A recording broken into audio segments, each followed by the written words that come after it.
ဒါလက်တန်းပြောတကယ်တော့ဗျသိလားဒီ digital kit မှာပတ်စံရှာတာစောင်းတယ်TikTok ပဲကြည့်ကြည့် YouTube ပဲကြည့်ကြည့် Facebook ပဲကြည့်ကြည့်ပါတော့ကျွန်တော်တို့ဒီ echo chamber ကြီးတွေကစောင်းကြီးလာအာတကယ် reality မှန်ကျွန်တော်တို့ကိုယ်တိုင်မသိတော့တဲ့အခြေအနေအထိကိုရောက်နေပြီပေါ့နော်ဆိုတော့ကျွန်တော်တို့အဲ့ဒါကိုသတိထားမိဖို့လိုအပ်တယ်ကျွန်တော်ဘာလို့အဲ့ဒါကိုပြောရလဲဆိုလို့ရှိရင်ကျွန်တော်တို့ကြည့်နေရတဲ့ဗီဒီယိုတွေအကုန်လုံးက algorithm ရဲ့စေခိုင်းတဲ့ပုံစံအတိုင်းကိုကျွန်တော်တို့ကလိုက်ပြီးနေရတာအဲ့ဒီနောက်ကိုကျွန်တော်တို့ကိုယ်တိုင်လိုက်မှန်းမသိလိုက်နေကြတာပေါ့နော်ဆိုတော့ဘယ်လိုမျိုး side effect တွေရှိလဲဆိုတော့ကျွန်တော်ပြောပြပေးမယ်ခုနကကျွန်တော်ပြောခဲ့တဲ့ဒီ digital ခေတ်မှာပတ်စံရှာတာအရင်လွယ်တယ်ဆိုတော့topic ပေါ့နော်ဒီ YouTube တို့ TikTok တို့နောက် Facebook တို့ဒီ monetization တွေဖွင့်လာတဲ့အချိန်မှာလူတွေကဒီ platform တွေကနေပြီးတော့ monetization ရဖို့ကိုဦးစားပေးလာကြတယ်ပေါ့နော်အဲ့တော့ကြောင့်မလို့ဒီ Facebook တို့ TikTok တို့ကလည်းလူတွေပို့ပြီးတော့ content တွေ create လုပ်လာအောင်ဆိုပြီးတော့ဒီ bonus program တွေကိုထပ်ထည့်ပေးတဲ့ဟာမျိုးတွေရှိလာတယ်ဒါပါတော့ဒီ meme နောက်ထပ်တင်လိုက်တဲ့ video တစ်ပုဒ်ကလူရောက်9သိန်းစီရောက်သွားတယ်ဆိုလို့ရှိရင် bonus ဘယ်လောက်ပေးမယ်ဆိုတော့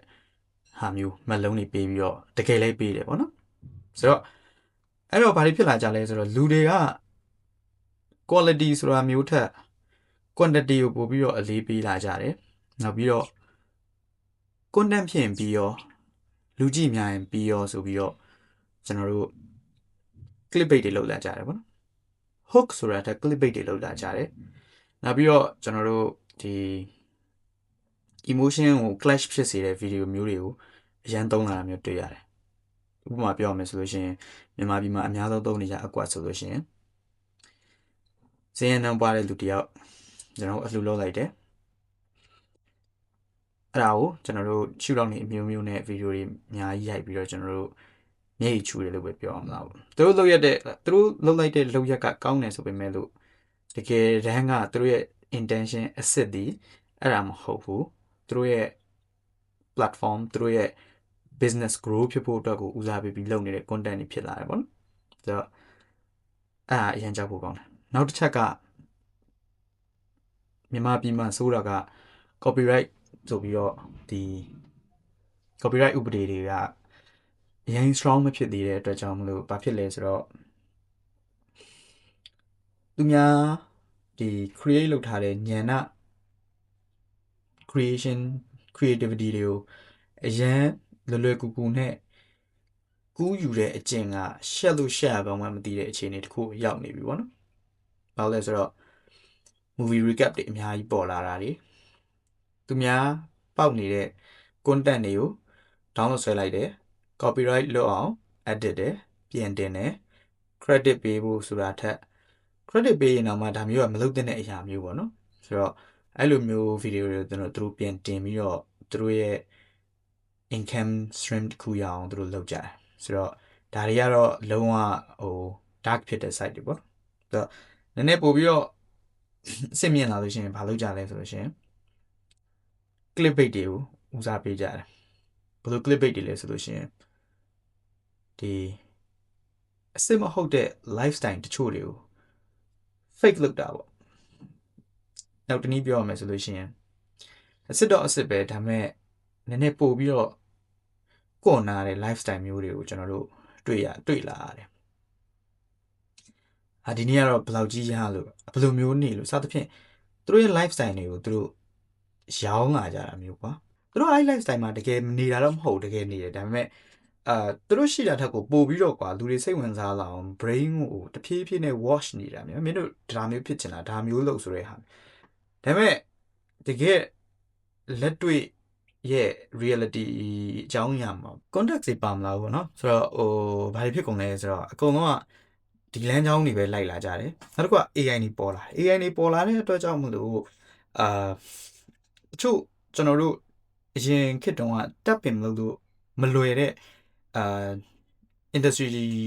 တချို့ကိုကျွန်တော်တို့လွယ်ကူကူနဲ့ access လုပ်ခွင့်ရပါတယ်ပေါ့နော်ပြောရမယ်ဆိုလို့ရှိရင်ကျွန်တော်တို့barrier တွေက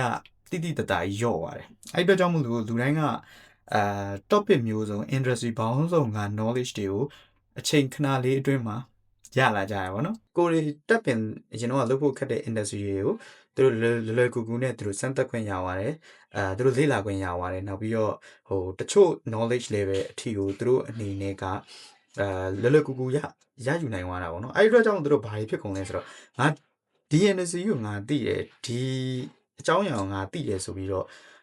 ထင်အောင်ထင်မှားတွေဖြစ်ကုန်နောက်ပြီးတော့ AI ကပေးလိုက်တဲ့ data တွေကိုသူတို့ကအမှန်နေထင်နေတဲ့ဟာမျိုးရှိဆိုတော့တကယ်တော့ AI က data ကိုထည့်ပြီးတော့ကျွန်တော်တို့မွေးရတဲ့ကောင်မျိုးကိုကထည့်လိုက်တဲ့ data software တွေထည့်လိုက်တယ်ဆိုလို့ရှိရင်ထွက်လာတဲ့ data တွေကလည်း software တွေပဲထွက်လာမှာအဲ့တော့ကြောင့်ကျွန်တော်တို့ပေးလိုက်တဲ့ AI ကိုပေးလိုက်တဲ့ data အရင်အရေးကြီးအဲ့လိုမှအဲ့မှာအမှားပါမှာ AI ထွက်လာတဲ့ data တွေအကုန်လုံး software တွေပဲအဲ့တော့တွားယုံလို့မရအောင်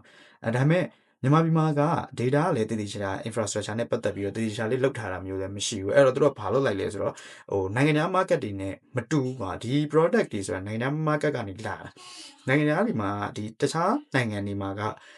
မြန်မာနိုင်ငံနဲ့မတူတာသူတို့ဒီမှာ infrastructure တခုချင်းစီရှိတယ်ပေါ့နော် data တွေဆိုလို့ရှိရင် clean data တွေရှိအဲ့ data တွေပုံမှာသူတို့က build up လုပ်ပြီးတော့ဒီဟာလာဒီလိုထုတ်မယ်ဆိုတဲ့ဟာမျိုးသူတို့က build up လုပ်ထားဒါပေမဲ့မြန်မာပြည်ကကြတော့ data နဲ့တွားပြီးတော့လုပ်လို့မရဘူးမြန်မာပြည်ရဲ့ market အခြေအနေ political ဒီနိုင်ငံရေးအခြေအနေတွေကြောင့်မို့လို့မြန်မာ market မှာလှုပ်ရှားရတာတခြားနိုင်ငံတွေနဲ့လုံးဝမတူဘူးအဲ့တော့ဒီဟာကြီးကို AI လည်းမသိတဲ့အတွက်ကြောင့်မလို့ကျွန်တော်ကြုံနေတဲ့ပြဿနာတချို့ကို AI ကိုရော့အင်းငါ့ကိုဒီကအဖြေပေးဆိုပြီးတော့ပြောလို့မရဘူးကျွန်တော်consultant တယောက်ကျွန်တော်မြင်မှုတယ်ကျွန်တော်တို့ business နဲ့ပတ်သက်ပြီးတော့ဒီ consultant နဲ့ပတ်သက်ပြီးကျွန်တော်တော့ပြောတော့ကျွန်တော်တို့မေးလိုက်တဲ့အကြောင်းအရာတွေအကုန်လုံး cloud AI နဲ့ထည့်ပြီးကျွန်တော်တို့ပြန်ရွတ်ပြတဲ့ဟာမျိုးတွေပေါ့ကွာဆိုတော့အဲ့လိုမျိုးfake guru တွေအများကြီးပေါ်လာတာကျွန်တော်တို့အများကြီးအန်ဒီရရှိရပေါ့နော်ဘာလို့လဲဆိုတော့သူကိုယ်တိုင်ဒီအကြောင်းအရာတစ်ခုကိုမသိဘူးကျွန်တော်ကbranding လုပ်တယ်ကျွန်တော် marketing လုပ်တယ်ဆိုရင်တော့ကျွန်တော်တို့ဒီမှာကျွန်တော်တို့ join ကျင်တဲ့ industry ဘိုင်းကိုကျွန်တော်တို့ကင်ကျွန်တော်တခြားကိုမ join ကျင်တဲ့ industry ဘိုင်းဆိုရင်ကျွန်တော် client ကိုပုံမှန်လေးပြောတယ်ကျွန်တော်ဒီ industry ကနေလာတာမဟုတ်ဘူးဒီ industry ကိုကျွန်တော်တို့တည်တည်ချာမသိဘူးအဲ့တော့ကြောင့်မို့ကျွန်တော်တို့လေးလာပြီးမယ်6လလောက်တော့ကြာနိုင်တယ်အဲ့နောက်ပိုင်းကျလို့ရှိရင်တော့ကျွန်တော်တို့ပြနိုင်တယ်ဆိုတဲ့ဟာမျိုးကျွန်တော်တို့ပုံမှန်လေးပြောတာတကယ်လို့ကိုကျွမ်းကျင်တဲ့ industry ဘိုင်းဆိုလို့ရှိရင်တော့ဒါ short မရှိဘူးလာခဲ့ငါတို့ဒီမှာဒီ data ကြီးရှိရယ်ဒီလိုသွားမယ်ဆိုပြီးကျွန်တော် roadmap တစ်ခါလေးချပေးလို့ရတယ်သူတို့ကျတော့အဲ့လိုမဟုတ်ဘူးကွာဒီလားဘယ် industry ပဲလာသိမလားဟာငါသိတယ်ငါကျွမ်းတယ်ငါဒါကြီးလုပ်နေကြဆိုတဲ့ဟာမျိုးအကွက်တွေနင်းတာကွာအဲ့တော့လာတဲ့ client အတွက်လည်းမကောင်းဘူးသူ့အတွက်လည်းမကောင်းဘူးသူကတော့ခုနကပြောလို့ပေါ့နော်ဒီ echo ချိန်မှာတည်းမှာသူပျော်တယ်ဟာလုံးဝငါကတော့ဒီ content တွေ create လုပ်ပတ်စံရနေဆိုရင်တကယ်တမ်း market ကိုချပေးလိုက်တဲ့ဟာတွေအကုန်လုံးအစိတ်တွေဖြစ်နေတာပေါ့ဆိုတော့အဲ့ဒါကြီးအရင်သတိထားမယ်အချက်တွေပေါ့နော်ဆိုတော့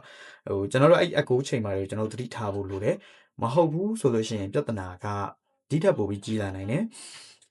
စောက်ဘောတွေအများကြီးပေါ်လာနိုင်တယ်ပေါ့နော်ပြောရမယ်ဆိုလို့ရှိရင်ဆိုတော့အဲ့စောက်ဘောတွေပေါ်မလာဘူးကျွန်တော်တို့နည်းနည်းသတိထားဖို့လိုတယ်မဟုတ်လို့ရှိရင်ကျွန်တော်တို့ကိုယ်တိုင်လည်းအဲ့အခုချိန်မှာပိတ်မိပြီးတော့နောက် generation တော့ကတော်တော်လေးစိတ်ပူဖို့ကောင်းတယ်ပေါ့နော်